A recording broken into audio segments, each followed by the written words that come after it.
Some tips while float and fly fishing for bass on the Backcast.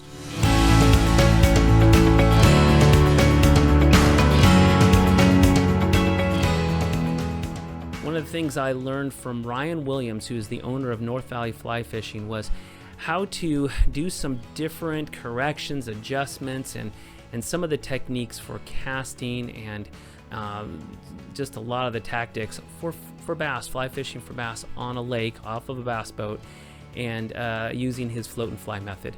And here's one of the elements on correcting long cast. When you have these long leaders, or any size leader for that matter, you want to cast it pretty close to the bank at first, so that way when you mend it, it's going to pull it back into the prime spot, because the mend is always going to pull the fly back a little bit. So you get it extra close to the bank. And now that being said, when you get it close to the bank, if it's too close, you just got to pull the fly and stuff back to the boat. Now, a lot of people, when they want to pull it back, they'll just strip it back. That's not how to do it. Once you strip it back, it gets the line too tight, and then you mend it, then it really pulls it far, and the boat's moving forward. So when the line gets tight, then it's just dragging the bobber.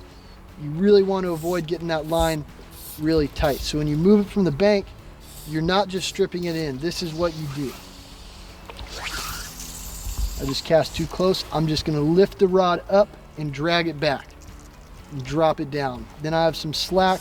That bobber's going to stay right in the right spot. I'm going to strip in a little bit of slack.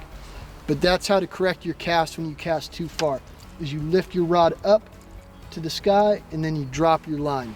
Don't just strip it in.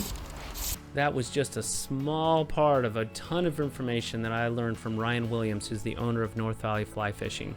He specializes in fishing bass on lakes and reservoirs in Northern California, and it's the kind of information you could apply to any waters in California using his unique take on the float and fly method. If you want to get in touch with Ryan, he would be a great resource. Just let us know. We'll reach out, we'll get you in contact with him.